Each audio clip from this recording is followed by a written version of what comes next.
Hola a todos, a todo aquel que pueda escuchar.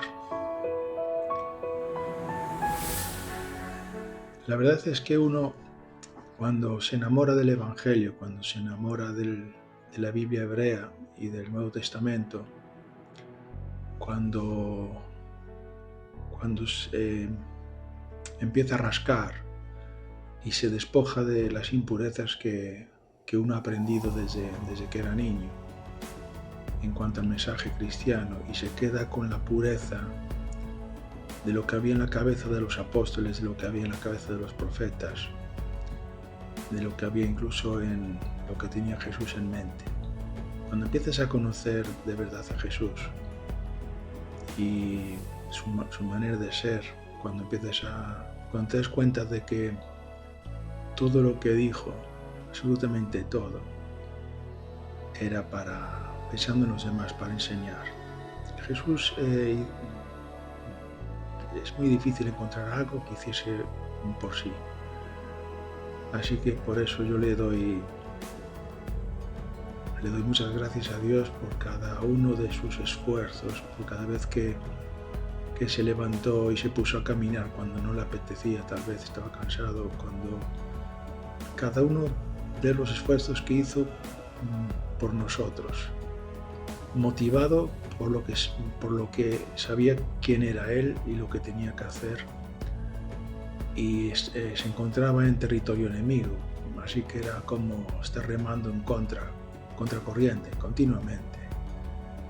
Por eso él oraba tanto y tenía la necesidad imperiosa de apartarse y de orar para recobrar fuerzas y entrar en contacto con el Espíritu del Padre, para reconfortarse. Yo me imagino que eso para él era tanto más que comer. Era una necesidad de su alma. En fin, no iba a hablar de Jesús, pero no así directamente de su persona, pero ha salido así. Así que una vez que Jesús venció y resucitó, ascendió al cielo, estuvo apareciéndose a los suyos por unas 7 semanas, hasta que ya definitivamente se despidió de ellos y ascendió al cielo y triunfó sobre la muerte y el pecado. ¿Qué es la mayor esperanza que nos ha quedado en nosotros, los cristianos, además de saber que somos salvos gracias a Él? Que Él obtuvo un pase para todos, una invitación para todos, una invitación perenne para entrar eternamente en el reino de los cielos, en el cual no estamos ahora. Materialmente no nos encontramos materialmente en el reino de los cielos. Los que hemos creído en Dios, los que hemos creído en el mensaje de Jesús, hemos aceptado a Jesús como nuestro Salvador, los que nos hemos beneficiado de las bondades del mensaje del Evangelio, pues nos sentimos de algún modo como espiritualmente en el reino de los cielos anticipadamente. Por eso la Biblia nos llama primicias, primeros frutos, porque increíblemente, estando en terreno enemigo, hemos condescendido con el mensaje del Evangelio, lo hemos aceptado y hemos creído en eso, y nos ha beneficiado, y Dios nos ha dado pruebas fehacientes de que hemos sido aceptados en esto. Por eso la Biblia nos llama primicias, primeros frutos. Pero materialmente no nos encontramos todavía en el reino de los cielos, porque el reino de los cielos proféticamente no ha llegado. Entonces, ¿cuál es la mayor esperanza que tiene el cristiano, además de la salvación, del conocimiento de que eres salvo? Una vez que Jesús triunfó, ¿qué esperanza nos ha quedado? La mayor esperanza que nos ha quedado a los cristianos que vivimos en este mundo, pues es el de su segunda venida, la famosa parusía de Jesús, la segunda venida de Jesús. Y tengo conocimiento de que hay algunas, podemos llamarlas sectas, hay algunos cristianos, incluso dentro del catolicismo también, que empiezan a decir que la segunda venida de Jesús a la tierra que no se va a dar, que realmente no es de esto de lo que se está hablando, ¿no? Y que realmente en ese sentido pues que queda en un segundo plano, que la venida de Jesús se produce individualmente para cada uno en el momento de fallecer, etc. Entonces la llegada histórica del reino de los cielos a este mundo, cuando Jesús empezó su evangelio, cuando empezó su predicación pública, se apropió de las palabras de Juan el Bautista, que también decía: el reino de los cielos se ha acercado, está cerca de vosotros, se ha acercado, así que arrepentíos, creed en el evangelio, arrepentíos. Y Jesús dijo las mismas palabras, aproximadamente las mismas, con algún matiz diferente. Dijo: el tiempo se ha cumplido. El tiempo kairos de Dios, de la primera venida de Jesús, anunciado en Daniel, se ha cumplido, porque yo estoy aquí, os estoy hablando. Juan el Bautista habló de mí y ahora yo ya estoy hablando, yo soy el Mesías. Y el reino de los cielos se ha acercado, lo mismo que decía Juan el inmersor, no ha llegado, porque es la primera venida de Jesús. Por tanto, Jesús mismo se daba cuenta, sabía que proféticamente la segunda venida sería cuando el reino de los cielos ha llegado. Por eso cuando en el Evangelio de Mateo, los últimos 2 versículos de Mateo, pues se dice Jesús cuando se despedía: y he aquí yo estoy con vosotros todos los días hasta el fin del mundo. He aquí yo estoy con vosotros todos los días hasta el fin del mundo. Por tanto, sí hay un fin del mundo. Este mundo de naciones poderosas y no tan poderosas, de gobiernos, de principados, de reinos, de presidentes de gobierno, de repúblicas, de monarquías, de autocracias, de democracias. Un mundo cada vez más violento, cada vez más confuso, con cada vez más confusión, la gente cada vez está más perdida, más incluso angustiada, tal vez si la palabra como sea, para que se cumpla la palabra profética, de que la angustia sería cada vez mayor. Falta de perspectiva de futuro, eso es lo que provoca angustia también. Pues que todo este sistema de cosas al que llamamos mundo, que tiene sus días contados, siempre los tuvo, desde la perspectiva de Dios, siempre lo tuvo, sus días contados, el mundo. Por eso Jesús, cuando se iba, dijo: yo estoy con vosotros todos los días hasta el fin del mundo. Por tanto, los cristianos que niegan o relegan a un segundo plano el fin material del mundo se equivocan, porque van contra las palabras de Jesús. Y las palabras de Jesús no pasan, como él mismo dijo que no pasarían. Lo que sí podríamos en otro momento, no ahora, el aclarar de qué manera Jesús, habiéndose ido, estaría con nosotros hasta el fin del mundo. Porque para esto hay que entender la profecía y hay que entender lo que es en realidad el Espíritu Santo. Pero no voy a hablar de eso ahora. De algún modo Jesús estuvo con nosotros, con todas las generaciones habidas después de él, desde que se marchó y hasta que murió el último testigo vivo de la vida y obras de Jesús, que es Juan el hijo de Zebedeo, el hermano de Jacobo, el autor del Apocalipsis, en mi opinión, y la de muchos. Todas estas generaciones que vinieron después del último testigo, después de Juan, hasta la actualidad, de algún modo Jesús ha estado con todo el que creía en él, de un modo muy, muy concreto. Y no es del modo en que la Iglesia católica o las iglesias protestantes y evangélicas, en general todas las iglesias en general se confunden en esto, porque no saben lo que es el Espíritu Santo bíblico. Por eso no entienden de qué forma Jesús ha estado con nosotros. Lo saben, pero no lo entienden porque lo han aprendido mal, se lo han enseñado mal. Y el conocimiento se ha trasladado de uno a otro mal, a través de la tradición. Entonces sí que hay un fin del mundo. A lo que todos asociamos, todos los cristianos asociamos al fin del mundo con la segunda parusía, con la segunda venida de Jesús. ¿Vale? Podemos imaginar a los apóstoles cuando Jesús se iba, ascendía al cielo, y entonces de nuevo le preguntaron por la cuestión del cuándo. Señor, ¿restaurarás el reino ahora? ¿Cuándo será restaurado el reino?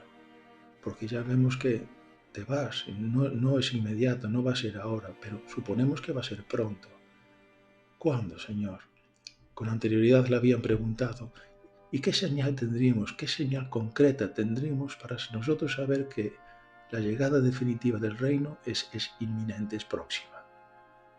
Así que en la ascensión le volvieron a preguntar sobre este asunto y Jesús le dijo de nuevo, no os corresponde a vosotros, los que me estáis preguntando, conocer esto, pero sin embargo recibiréis el Espíritu Santo y tendréis poder, del griego dunamis, poder, que es energía, poder. De dunamis derivan palabras como dinamo, por eso, porque la dinamo produce energía eléctrica, incluso dinamita también, que tiene el gran poder, ¿no? Aunque sea destructivo, es algo que mueve. Esa es la idea que está detrás de esa palabra, dunamis. Recibiréis un poder especial, un don especial, gracias al cual el Evangelio será divulgado, no un Evangelio cualquiera, sino el mío, el que yo represento, el que yo asumo, mi palabra, mi forma de pensar y de ser, se os será trasladado por mediante este don. Lo tendréis en vuestro interior, que os santificará y os iluminará y os dará capacidades extraordinarias, y gracias a lo cual el Evangelio de Jesús fue abarcando todo el mundo conocido, y de una manera muy rápida, hasta que desapareció el último testigo vivo de Jesús, que es Juan. Entonces repito la pregunta, ¿cuál es la esperanza que todos nosotros tenemos? Pues la segunda venida de Jesús a la tierra, porque cuando los apóstoles vieron a Jesús ascender al cielo, ya estaban anhelando que volviese, ya estaban empezando a ser adventistas, cristianos adventistas que anhelaban el advenimiento de nuevo de Jesús aquí a este mundo. Ellos pensaban que el tiempo profético se iba a cumplir en su generación, pero no era así. En ese sentido estaban equivocados. Lo mismo que Pablo después también estaba equivocado, tenía una perspectiva equivocada. Después, cuando ya estaban llegando hacia el final de sus vidas, los que alcanzaron mayor años, sí que ya se dieron cuenta, tuvieron luz y entendimiento. Sobre todo Juan, el redactor del libro del Apocalipsis, es el que mayor luz tuvo con respecto a esto. Así que la segunda venida de Jesús a la tierra es la esperanza que todos los cristianos debemos de tener en primer plano, en primer término. Sin embargo, por el Apocalipsis de Juan y por Daniel 7 y por el Evangelio y por versículos que hay en los profetas, hay otro evento muy importante que precede a la segunda venida de Jesús. Un evento que yo llamo la hora del Padre, que será una señal visible, tangible, que todo el mundo verá, y que no es la segunda venida de Jesús a la tierra. Tampoco será ese supuesto arrebatamiento de las iglesias. No, eso no está en la Biblia, ni está en el Apocalipsis, ni está en los Evangelios. El arrebatamiento de las iglesias. Estoy hablando así por encima, ¿vale? Sí está la señal del Padre, la hora espiritual del Padre, y es inminente. Y yo le he puesto fecha en un libro publicado. Con lo cual estoy rompiendo un par de tabús. Porque hay un tabú muy fuerte, basado sobre todo en chascos, en experiencias pasadas, equivocadas, fechas que pasaron. Hay un tabú que dice, basándose en Mateo 24:36 o Marcos 13:32, que se encuentra de una forma más completa, ese famoso versículo de nadie sabe la hora, ni los ángeles, ni el Hijo viene solo en Marcos, solamente el Padre. Y entonces, basándose en ese versículo, el 99% de las iglesias dicen que no está revelado la fecha de la segunda venida de Jesús. Mas yo digo, no es verdad. O sea, es verdad que no está revelado, No es cierto que Dios no quiere que las sepamos, ni que indagásemos por tener luz sobre esta cuestión. Yo llevo 2 décadas, más de 2 décadas, dándole vueltas bueno, no le he dado tantas, pero aprendiendo sobre el sermón profético de Jesús, y me doy cuenta de que Mateo 24:36 tiene un trasfondo mucho más importante, que son los 2 versículos previos, y que realmente lo interpretan, y que finalmente el apóstol Juan, en el Apocalipsis, interpreta ese versículo. Y no quiere decir que Dios no quiere que sepamos la fecha de la segunda venida. Yo he publicado una fecha para la segunda venida. Lo he podido hacer. Y no porque esté revelado en la Biblia. Pero la Biblia me da las herramientas para que yo pueda medir el tiempo basándome en el conocimiento que tengo de la visión profética y en mi propia vivencia personal, que no puedo negar, de la que no soy ni merecedor de lo que me pasó. Y sin embargo, me pasó. ¿Por qué? Porque Dios quiso que me pasase, que yo tuviese entendimiento. Pero es que hay un evento que sucede antes de la segunda venida de Jesús, y como he dicho, no es la venida de Jesús a la tierra, sino es la hora espiritual del Padre. Y viene claramente en Apocalipsis de forma simbólica. Y es de lo que se habla también en Daniel 7. Y también se habla de ello en el Evangelio. Es la venida de Jesús como ladrón en la noche. Y no es el arrebatamiento de las iglesias. Es otra cosa mucho mejor. Digamos que más abarcante. Tal vez más maravilloso. Y es un evento principal que, si no lo has visto, si no sabes de lo que estoy hablando, de la hora espiritual del Padre, de la hora del Padre, de su señal milagrosa, la que va a hacer a la vista de todo el mundo, si no has visto eso, no puedes entender el Apocalipsis. Porque es un evento sobre el que todo el Apocalipsis, la primera parte, se centra, apunta hacia ella. Y no es la segunda venida de Jesús. La segunda venida de Jesús viene poco después. Entonces yo quisiera iluminar a las personas en cuanto a esto. He escrito un libro sobre, la verdad que es que 3. Escribí Kairos, el tiempo determinado por Dios. Escribí la purificación del santuario y finalmente las visiones del Apocalipsis explicadas. Los 2 primeros los retiré por distintas cuestiones. Finalmente las visiones del Apocalipsis explicadas vendría a ser pues un poco la evolución de los 2 libros anteriores. Entonces, ¿qué es lo que tocaría? Pues tocaría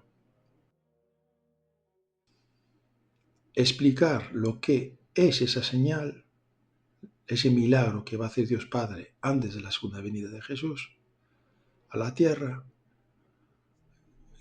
qué representa proféticamente, dónde está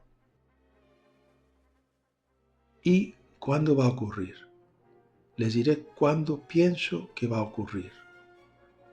No lo sé al 100%, pero les explicaré por qué he puesto una determinada fecha. Y es este año, a final de año, en diciembre. Así que no puedo más que pasmarme porque yo ya sabía esto desde hace más de, no sé, 7 años, 6, 7 años, una cosa así.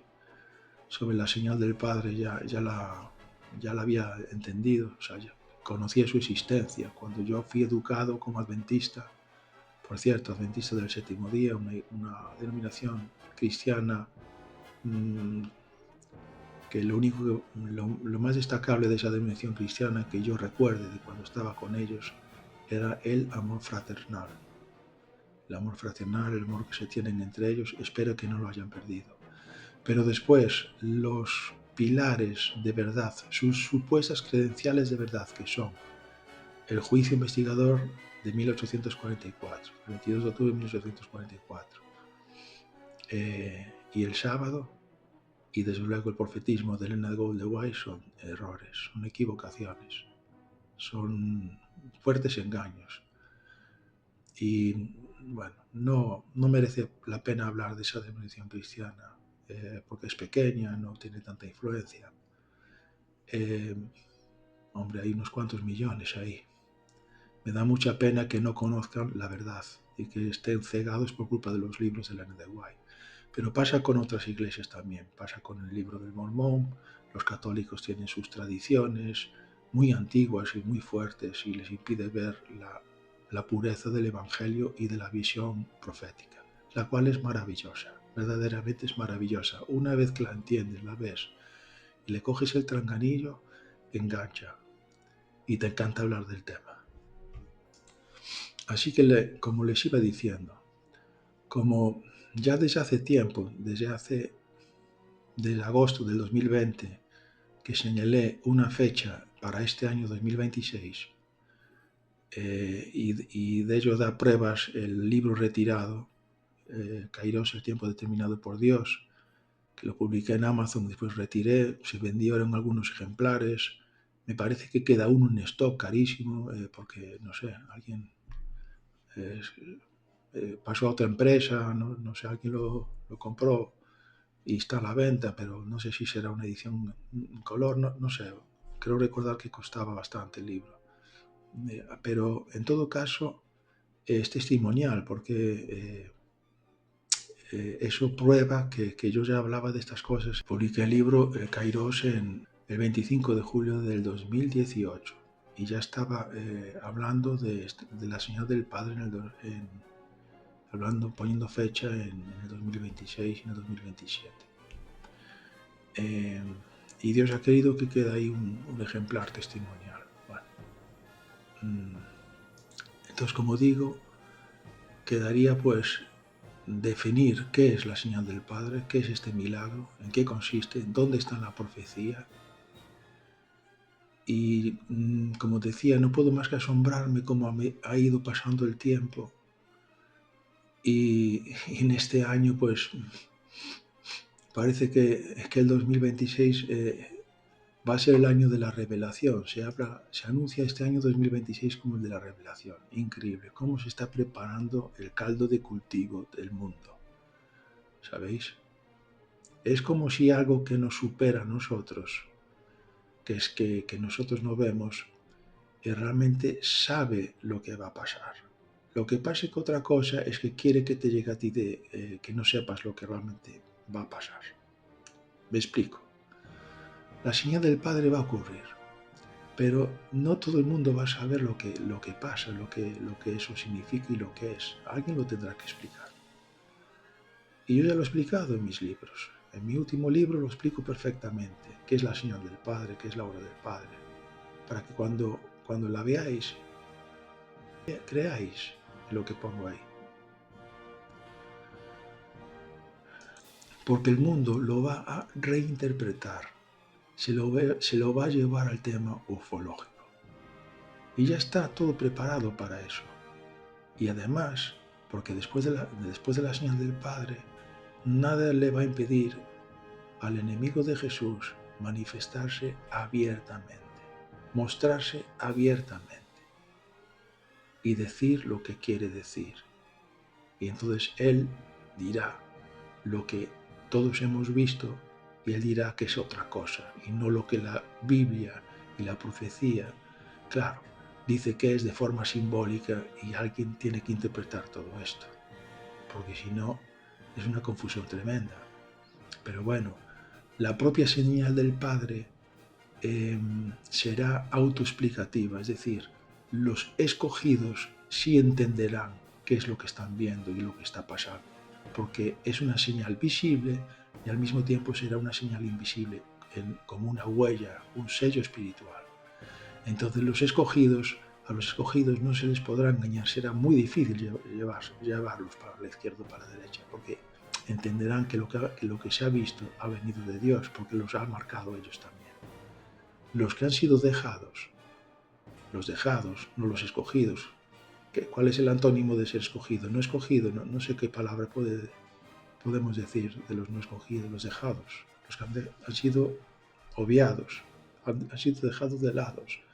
No se han visto beneficiados de esa marca, de ese sello espiritual que digo acontecerá en diciembre de él. de este año 2026. Porque fíjense cómo se está ya preparando el ambiente para que todos estemos un poco predispuestos ya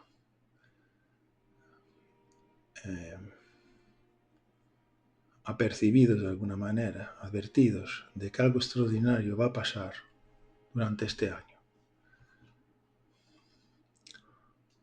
Como ocurrió con el próximo estreno de la película de Steven Spielberg, ¿no? Disclosure Day, el Día de la Revelación, que ha levantado tanta expectación, sobre todo entre los amantes de la ufología. Y a mí me llamó especialmente la atención la fecha programada por Spielberg para el estreno de su película.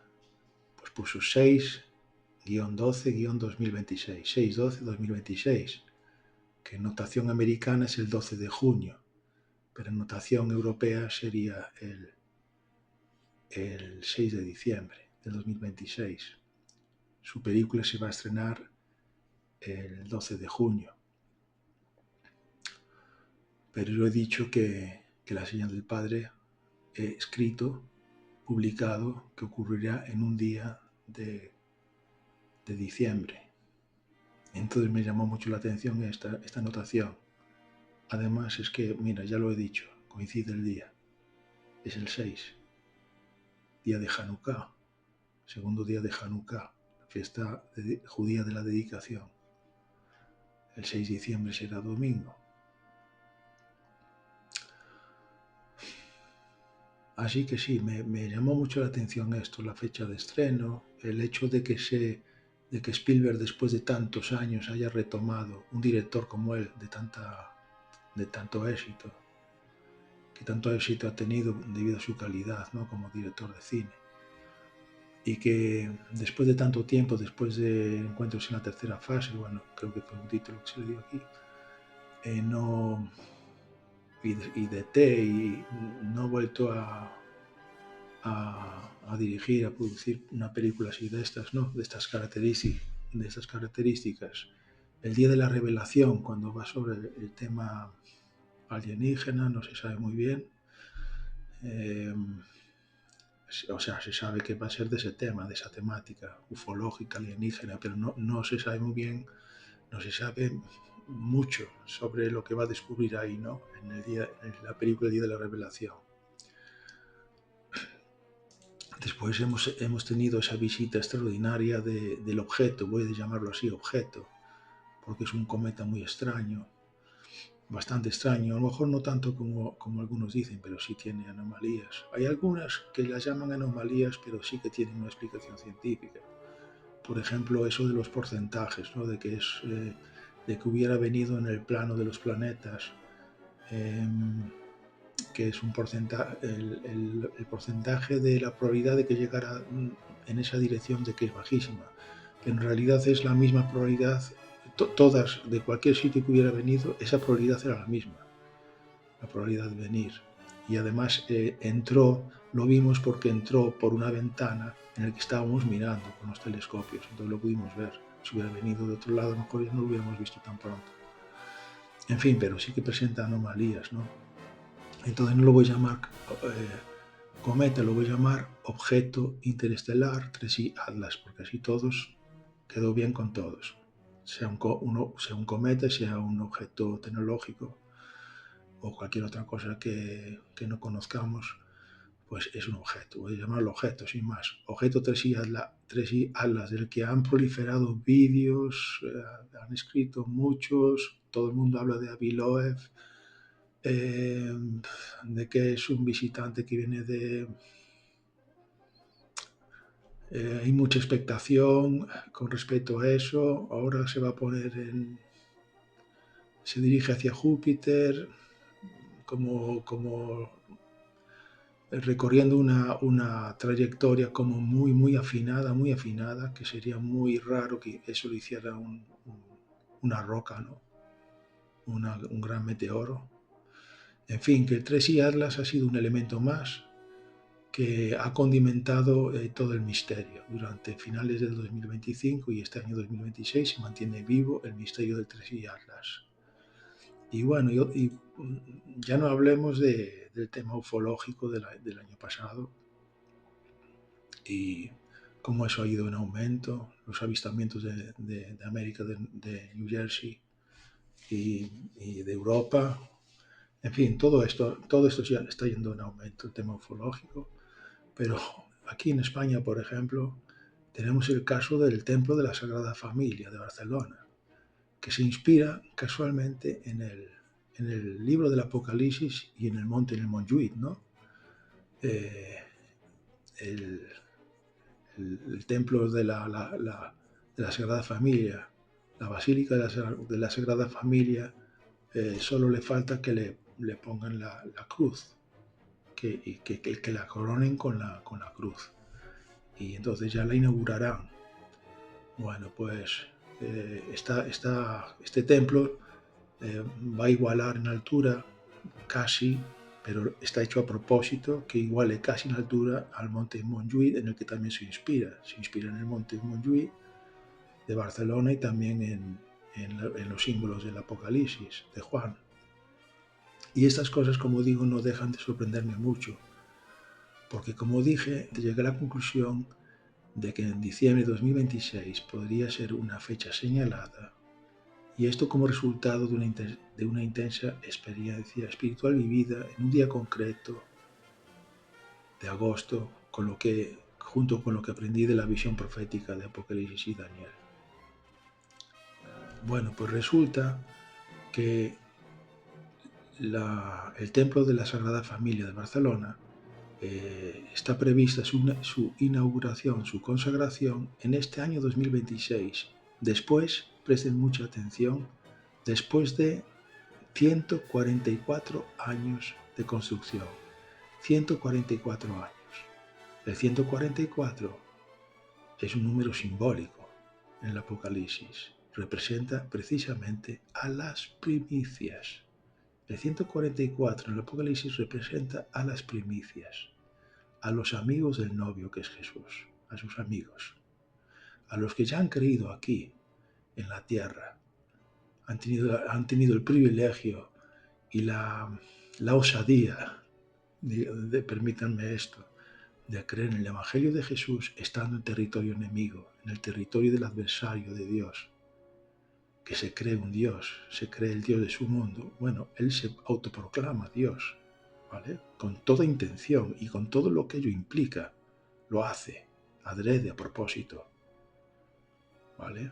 Él cree, el demonio, en que no está solo, que tiene su ejército, es toda una tercera parte segregada a Dios, que se rebeló a conciencia, fue una rebelión intelectual y que después se materializó ya de una forma más violenta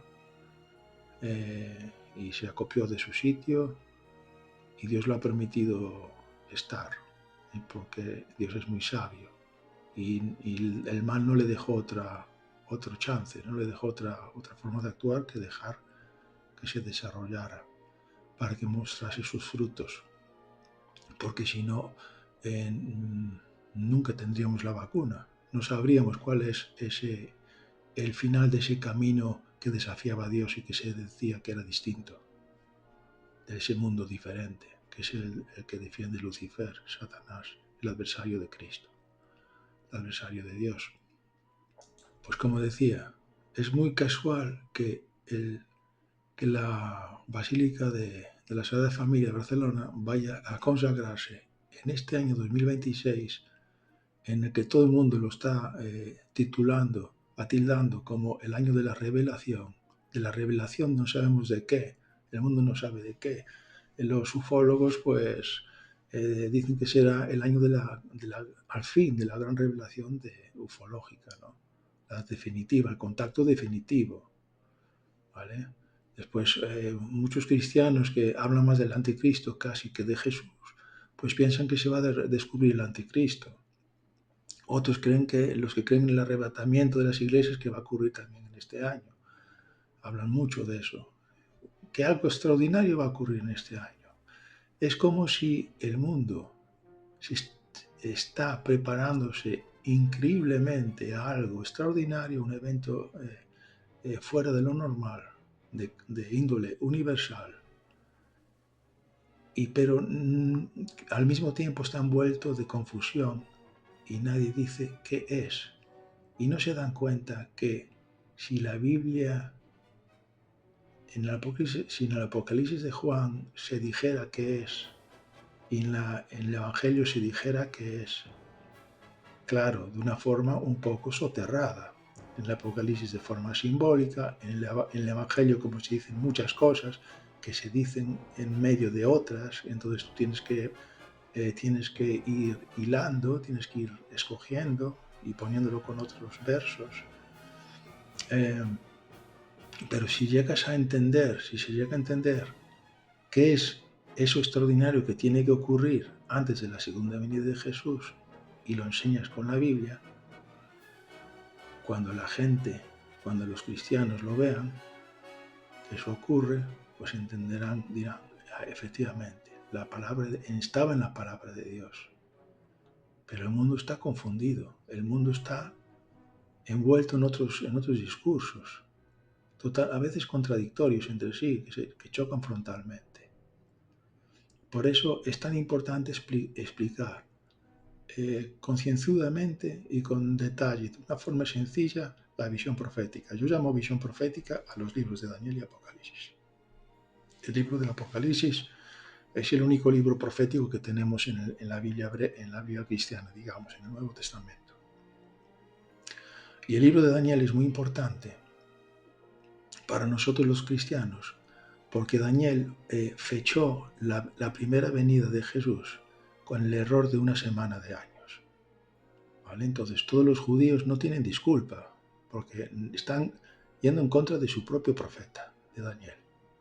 Daniel, un señor hebreo que vivió en el siglo VI a.C., como entendieron todos los hebreos y como lo entienden hoy en día, no como dice la alta crítica, los escépticos que dicen que fue un impostor que vivió en el siglo II a.C. y que escribió sobre hechos históricos ya acontecidos, ya vividos. Eso no se sostiene.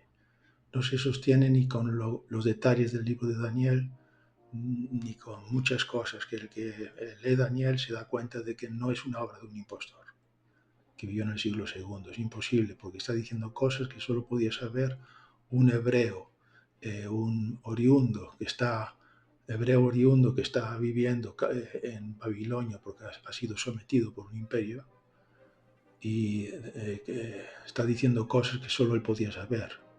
¿Vale? En fin, me encantaría poder explicar esas cosas con una Biblia, con alguien, con un par de Biblias, con un bolígrafo, cogiendo versículos concretos y hablando al que quiera saber qué es la señal del Padre, por qué tiene que anteceder a la segunda venida de Jesús, por qué el arrebatamiento de las iglesias es un error, otro error más, un error bastante moderno, por cierto, que nadie habló de eso antes, que tampoco no demuestra nada, tampoco, porque puede surgir una verdad en estos últimos tiempos y ser una verdad, no ser una equivocación. Por supuesto. Fijaros en la cantidad de equivocaciones que tenían asumidas los israelitas en la primera venida de Jesús. El pueblo cristiano está soportando muchos errores traídos del pasado antes de la segunda venida. A lo mejor no lo tenemos tan claro como nos parece. Como me dijo una vez un pastor evangélico, ya todo está revelado. Nosotros solo tenemos que coger la Biblia y preparar el sermón y trasladar las cosas, pero está todo revelado, como que no había nada que descubrir. ¿No? Eso no es una buena actitud, ni mucho menos. Por eso Jesús dijo que el buen escriba, el que regenta su casa y es buen escriba, es un buen escriba, es decir, intérprete de la ley hebrea. Pero Jesús dice, pero el buen escriba que se ha pasado al reino de los cielos, es decir, que ha creído en el Evangelio, saca de su tesoro cosas antiguas y cosas nuevas, cosas antiguas de lo que tenían los israelitas y cosas nuevas, porque Jesús mismo estaba siendo ese buen escriba, estaba actualizando, estaba dándole el verdadero sentido de la ley de Israel y estaba al mismo tiempo eh, haciendo una ruptura, porque su persona era una ruptura con todo lo antiguo y empezaba una etapa nueva que no tenía poco que ver con lo antiguo. Pero el buen escriba saca de su tesoro cosas nuevas y cosas viejas. No todo es viejo ni todo es nuevo. El buen escriba saca ambas cosas. Por tanto, siempre hay que tener el afán de entender la verdad con sinceridad y con total respeto absoluto a la letra escrita. Y el que quiera entrar en contacto personal y de alguna manera telemática, pero si alguien quiere entrar en contacto conmigo y yo le puedo guiar sobre lo que estoy hablando, sobre la visión de Apocalipsis y Daniel, sobre cuestiones importantes, sobre lo que creo que va a pasar este año y por qué, y qué es lo que va a pasar después. Hablaré de la señal del Padre y la segunda venida de Jesús. Porque los cristianos en general solo conocen de la segunda venida de Jesús, pero no de la señal del Padre que la va a anteceder.